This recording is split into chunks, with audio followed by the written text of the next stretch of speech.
جی بسم اللہ الرحمن الرحیم. ناظرین، اس وقت ہم لاہور چیمبر میں موجود ہیں. ہمارے ساتھ ہیں تاجر کمیونٹی کی، بزنس کمیونٹی کی ہر دل عزیز شخصیت، sitting vice president Lahore chamber of commerce Nasir Hamid Khan صاحب. آئیے ان سے پوچھتے ہیں کہ انہوں نے اپنے ٹینیور کے دوران کیا اچیو کیا. جی السلام علیکم ناصر صاحب.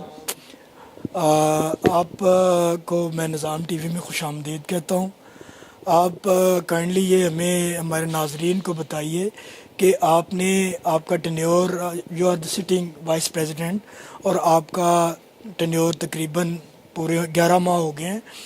آپ یہ بتائیں کہ اس دوران آپ نے بزنس کمیونٹی کی کیا خدمت کی، کیا اچیومنٹس آپ نے کی، اور کون سی ایسی چیزیں تھیں جن پہ آپ عمل کرنا چاہتے تھے لیکن وقت کی قلت کی وجہ سے آپ نہیں کر پائے. بسم اللہ الرحمن الرحیم. سب سے پہلے تو میں شکر گزار ہوں نظام ٹی وی کا کہ آج لاہور چیمبر میں تشریف لائیں آپ لوگ، اور مجھے موقع دیا اپنی آواز اپنے ووٹرز تک پہنچانے کے لیے، اپنے ممبرز تک پہنچانے کے لیے. میری جب آیا ہوں تو کافی چیزیں میں نے دیکھی جو کہ مجھے بیفور ٹائم، آپ کو پتہ ہمارا ایک نظام ہے، پتہ چل جاتا ہے کہ کون کہاں سیٹ پہ آئے گا. اور وہ الیکشن، سب سے پہلے تو میں شکر گزار ہوں کہ میرے جو ممبرز ہیں انہوں نے مجھے ہائیسٹ ووٹ کے ساتھ، ہسٹری ایک تھی لیکن مجھے یہاں منتخب کیا. اور جب اب یہ بھی تو سمجھتے ہیں کہ جب کوئی آپ کو زیادہ اگر ووٹ دیے جاتے ہیں یا آپ کو لائک کیا جاتا ہے تو آپ کے اوپر اتنی بڑی ذمہ داری بھی آ جاتی ہے. اس کو دیکھتے ہوئے میں نے دیکھا کہ یہاں ہمارے کافی نظام میں جو ہے نا چینج لانے کی ضرورت تھی. ایک تو ہمارا جو کارڈ تھا وہ پریزنٹیبل نہیں تھا. سب سے پہلے میں نے وہ کارڈ پریزنٹیبل بنا دیا. ان کو ڈیجیٹل کارڈ، آپ کو پتہ ہے ممبرشپ کا جو کارڈ ہے وہ دیا جاتا ہے. اس کے بعد سب سے زیادہ جو مسائل نظر آ رہے تھے تو اس وقت یہ تھا کہ کینٹن فیئر کلوز ہو چکا ہوا تھا. جو پچھلا کینٹن فیئر تھا تو لوگوں کا تھا، اس میں کافی کو 200-250 بندے کو ووٹ اپنا ویزا نہیں لگوا کے دے سکے تھے، کیونکہ پچھلے کافی دنوں سے یہی چل رہا تھا. 5-6 سال سے ہمارا جو تھا، کیونکہ آپ کو پتا ہے کہ ہمارا جو ممبر ہے وہ سال میں 2 دفعہ آتا ہے ہمارے پاس. یہی اس کی میجر ہوتی ہے جو کہ ایسوسیٹ کلاس، جس کو آپ چھوٹا تاجر کہتے ہیں، انہوں نے چائنا جانا اپنے بزنس کے سلسلہ میں.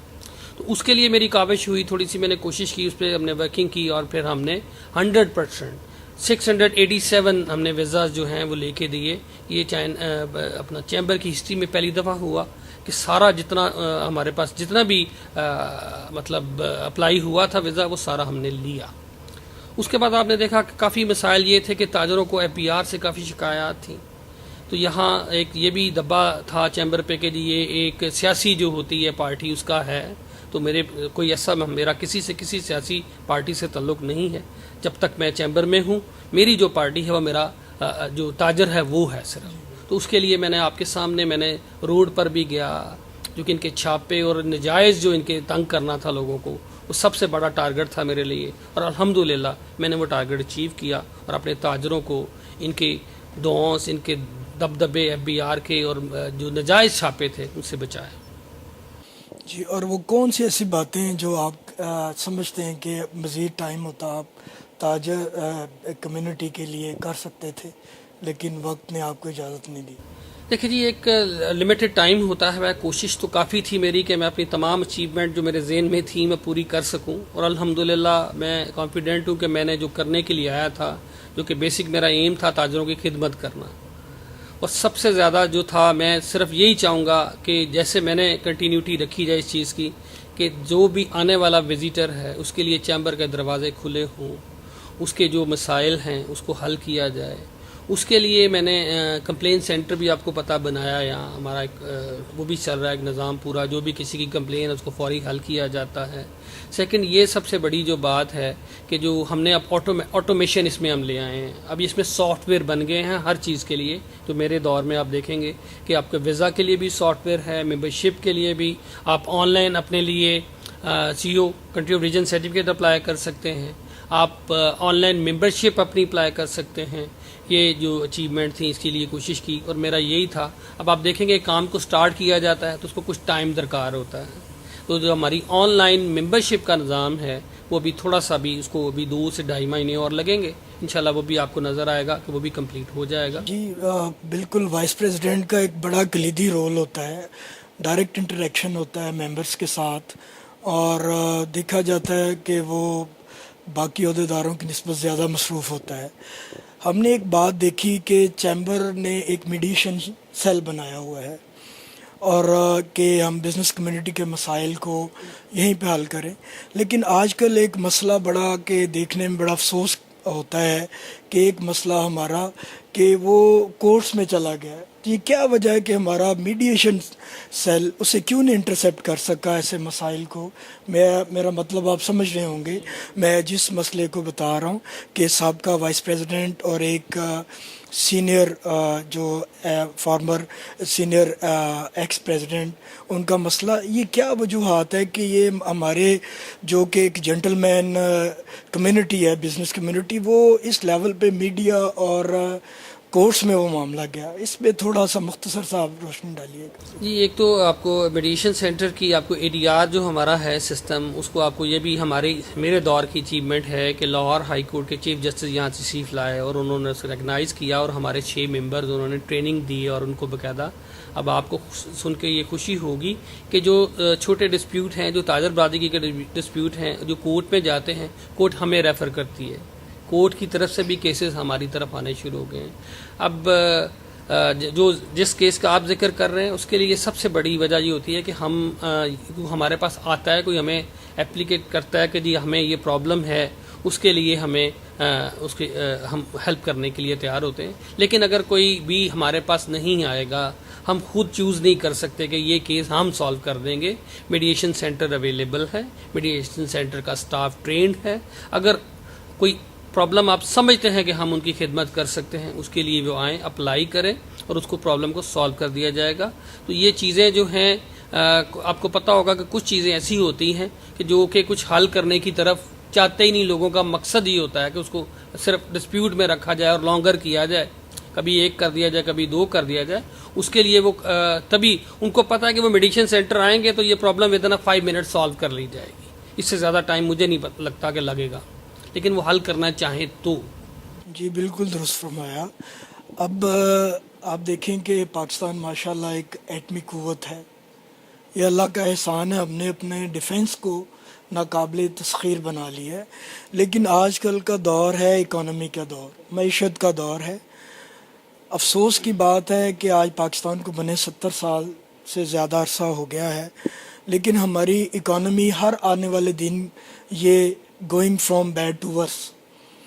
تو اس سلسلے میں اگر ہم دیکھیں بنگلہ دیش کو، ویتنام کو، کمبوڈیا کو، جو بہت زیادہ ایک پور اکانومیز تھی لیکن وہ اب ایمرجنگ اکانومی کے طور پہ سامنے آ رہے ہیں، ہمارا ایکسپورٹس 25 ارب ڈالر سے کم ہو کر 20 ارب ڈالر سے بھی نیچے آ گئی ہیں، اور جبکہ بنگلہ دیش 37 ارب ڈالر سے بھی اوپر ہے، اسی طرح کمبوڈیا اور ویتنام۔ کیا وجوہات ہیں کہ ہماری اکانومی وہ اتنی ویک کیوں ہے؟ اور ہم جب تک ہماری اکانومی سٹیبل اور سٹرونگ نہیں ہوگی تو ہم دنیا میں باوقار قوموں میں ہم شامل نہیں ہو سکتے، ہم ایٹمی قوت چاہے ہو جائیں۔ یہ کیا اقدامات ہیں حکومتی لیول پر ہونے کے یا بزنس کمیونٹی کے لیول پہ ہونے کے کہ وہ ہماری اکانومی ایک سٹیبل کنڈیشن میں آ جائے اور پھر سٹرونگر کنڈیشن میں چلی جائے؟ اس کے علاوہ ٹیکسٹائل سیکٹر جو کہ میں آپ کو 2 کوشچن کر رہا ہوں تاکہ آپ اسی کو دوبارہ دونوں کو باری باری لے لیں۔ دوسرا، ٹیکسٹائل انڈسٹری ہماری ایکسپورٹس میں ایک کلیدی کردار، کہتے ہیں کہ 70% کے قریب ٹیکسٹائل انڈسٹری فورن ریمیٹنس لاتی تھی اس ملک میں۔ تو وہ کیا وہ یہ جو ہماری ٹیکسٹائل انڈسٹری بہت بری طرح سے وہ اس کا شکار ہے، اس کا نتیجہ یہ ہو رہا ہے کہ لوگوں کو اپنا جابس بھی ختم ہو رہی ہیں، بہت سارے لوگ جاب لیس ہوئے ہیں۔ تو یہ بتائیں کہ کیا اس کے وہ آپ ماشاءاللہ ایک لیڈر ہیں، ایک بڑے پاکستان کے چیمبر کے آپ وی پی ہیں، آپ بتائیں کیا وجوہات آپ کی نظریے میں، کیا وجوہات ہے کہ جو نہیں ہو پائیں، جو ہونی چاہیے تھی، وہ اس کے اوپر تھوڑا سا قوم کی رہنمائی کریں، ناظرین کو بتائیں آپ۔ جی، سب سے پہلے تو آپ کو پتہ ہوگا کہ کوئی بھی قومیں بنتی ہیں جب ان کے اوپر لیڈر اچھے آتے ہیں، ویژن والے لوگ آتے ہیں۔ جب آپ دیکھیں گے کہ جب تاجر برادری یہ سمجھتے ہوئے ان کو لے کے آئی کہ جی تاجر برادری کی طرف سے ہیں اور یہ تاجر لوگ ہیں، یہ تاجروں کے لیے کچھ کریں گے، جو کہ حالات پیچھے خراب چلتے ہوئے آ رہے تھے تو لیکن اس سے بدتر تو نہیں تھے کم از کم، تو لایا گیا. لیکن اب آپ نے دیکھا جو فیصلے آئے ہیں اس میں آپ دیکھ سکتے ہیں کہ کیا کیا ہمارے ساتھ ہوتا رہا، یہاں تک کہ تاجر ہمارے روتے رہے. سب سے بڑا جو ایشو مجھے نظر آیا وہ تھا ریفنڈ کا. 280 بلین کا ریفنڈ تھا. دیکھیں ریفنڈ جو ہے وہ انہوں نے جو ایکسپورٹ کی اس کے عوض دیا جاتا ہے جو پہلی ایکسپورٹ تھی. سیکنڈ آپ دیکھیں ایک نامینل فنڈز ہوتے ہیں ہر ایکسپورٹرز کے پاس، اس کے پاس جب آپ اس کے فنڈز روک لیں گے وہ سرکولیٹ نہیں کر پائے گا، وہ ایکسپورٹ کے آرڈر نہیں لے پائے گا. اور سب سے بڑا ایشو جو تھا ان پٹ کاسٹ کا تھا، کیونکہ آپ کو پتا ہے کہ ہماری 29% ایکسپورٹ نیچے چلے گی. اس کی میجر وجہ کیا تھی؟ آپ نے ایک سوال کیا، اس کے بارے میں بتانا چاہوں گا کہ سب سے پہلے تو ہمیں جو ہمارا ایکسپورٹر تھا اس کو موٹیویٹ کرنے کی ضرورت تھی، اس کو ہیلپ آؤٹ کرنے کی ضرورت تھی کہ تمہارے کیا مسائل ہیں. یہاں تک ایکسیس ہی نہیں تھی. میں خود کوشش کرتا رہا، میں گیا، میں ملا بھی، لیکن ان کا یہی تھا کہ جو میں کہہ رہا ہوں وہ ٹھیک ہے، جو تاجر کہہ رہا ہے وہ ٹھیک نہیں ہے. دیکھیں تاجر حالانکہ یہ دیکھیے کہ جو نئی آپ جاب کریٹ کرنا ہے وہ گورنمنٹ کی ذمہ داری ہوتی ہے. تاجر جاب بھی کریٹ کر رہا ہے، تاجر لوگوں کو لے کے بھی چل رہا ہے ساتھ، اور تاجر کو ہی کبھی چھاپوں کی صورت میں، کبھی کسی صورت میں، کبھی کسی صورت میں ہمیں ہر طرف سے آپ نے دیکھا کہ جو ہمارا مینوفیکچرر ہے وہ پسا پڑا تھا بیچارہ. اس کو کوئی سہولت دینے کی بجائے انہیں تنگ کیا جا رہا تھا، تو وہ پراپرٹی بزنس کی طرف چلا گیا. کیونکہ اس نے جب دیکھا کہ میں صبح سے لے کے شام تک بیٹھوں گا اور میں 6 آفیسر آئیں گے ان کے سامنے، مجھے ایسا سمجھا جائے گا کہ میں بہت بڑا کوئی چور ہوں، میرے ساتھ ایسا برتاؤ کیا جائے گا، تو میرے لیے کنٹینیوٹی کرنا بزنس کی مشکل ہو جائے گی. میری یہی کوشش ہوگی کہ میں کوئی ایسا کاروبار کر سکوں جس میں مجھے کسی کو فیس نہ کرنا پڑے. تو یہ حالات تھے جس کی وجہ سے، حالانکہ یہ دنیا میں پہلی دفعہ ہوا ہے. میں میٹنگ میں تھا، ہمارے جو فائنانس منسٹر تھے انہوں نے کہا کہ دنیا جو ہے وہ وداؤٹ انڈسٹری بھی چلتی ہے، یعنی کہ دبئی. تو میں صرف یہ بتانا چاہوں گا دبئی کی پاپولیشن 2 ملین ہے، ہم 200 ملین ہیں. ہم نے لوگوں کو جاب بھی دینی ہے، لوگوں کے بچوں کا رزق بھی دینا ہے. اس کے لیے ہم نے نہیں سوچا، ہم صرف یہی سوچتے رہے کہ ہم کیا کر سکتے ہیں، اپنے لیے کیا سکتے. جب آپ ذاتیات سے باہر جائیں گے تو آپ کچھ کر سکتے ہیں. جب آپ اپنی ذاتیات کے اندر رہیں گے، اپنے مفاد کے اندر رہیں گے، تو آپ کبھی بھی کامیاب نہیں ہو سکے. جیسا کہ آپ نے ذکر کیا اپنا ٹیکسٹائل انڈسٹری کا، تو ٹیکسٹائل کو جو بڑا شور مچانے کے بعد انہوں نے اناؤنس کیا 180 بلین دینے کا، وہ اونٹ کے منہ میں زیرے کے برابر تھی. اور اس میں بھی آپ کو سن کے حیرانگی ہوگی کہ ابھی تک صرف 11 بلین دیا گیا ہے. 11 بلین دیا گیا ہے. اس میں وہ بھی اس میں وہ آپ دیکھیں انہوں نے اناؤنس کیا کہ ہم اس بجٹ میں اناؤنس کیا کہ ہم ریفنڈ دے رہے ہیں. ایک دفعہ ریفنڈ انہوں نے 7.5 ارب روپیہ دیا ہے. سیکنڈ ان کا پلان جو تھا ابھی 15 اگست کا وہ بھی چل رہا ہے. دیکھتے ہیں کیا فگر آتی ہے، لیکن اندازے کے مطابق اس میں جو انہوں نے جو لسٹنگ کی ہوئی ہے 5.5 ارب دیں گے. بھائی یہ 280 ارب روپیہ ہے. یہ 15 ارب دینے سے، 20 ارب دینے سے، 100 ارب دینے سے گزارا نہیں ہوگا. آپ کو ان کا ریفنڈ، ان کا پیسہ ہے وہ دینا پڑے گا. ایک طرف تو آپ اپنے پیسے کے لیے تاجر کے اکاؤنٹ تک ایکسیس لے لیتے ہیں، اس کے پیسے اٹھا کے لے جاتے ہیں، اور ایک طرف جو پیسہ تاجر نے لینا ہے اس کو آپ پیسہ نہیں سمجھتے، وہ آپ دیتے نہیں ہیں. وہ کہاں جائے؟ آپ تو گورنمنٹ اپنے پیسوں کے لیے تو اس کے اکاؤنٹ تک ایکسیس لے جاتی ہے، اس کے پیسے نکال کے لے جاتی ہے، اس کو نوٹسز کرتی ہے، اس کو تنگ کیا جاتا ہے. اسے اگر 7 روپے دینے ہیں اس کو 15 روپے لیے جاتے ہیں کہ 7 روپے گورنمنٹ کے کھاتے میں جائیں گے اور 7-8 روپے جو ہیں وہ آفیسر لے کے جائے گا. اگر آپ اپنے ملک کے لیے کچھ کرنا چاہتے ہیں، اس ملک کی ترقی چاہتے ہیں، تو اس کے لیے سب سے پہلے آپ کو یہ کرنا پڑے گا کہ آپ تاجر کی جو آواز ہے اس کو سنیں، کیونکہ وہی سب کچھ کر رہا ہے. تاجر ہی اس ملک کو آگے لے کے جا سکتا ہے. اگر تاجر سکون کی نیند نہیں سو رہا، تاجر مطمئن نہیں ہے، ملک آگے نہیں جا سکتا. یہ سب سے بڑا جو ایشو ہے اس وقت. جی آپ نے درست فرمایا کہ تاجر وہ کسی بھی معیشت میں اس کی بیک بون کہلاتا ہے، ریڑھ کی ہڈی کی حیثیت رکھتا ہے. اور ریڑھ کی ہڈی اگر کمزور ہو گئی تو جسم تو کمزور ہوگا. آخر میں آپ کی بھی مصروفیات ہیں، وقت کی قلت ہے، میں یہ ایک ود ہولڈنگ ٹیکس کا مسئلہ پچھلے 2.5-3 سال سے بہت زیادہ وہ یہ ہے کہ بینکنگ ٹرانزیکشن پہ فائلر سے 6.6 اور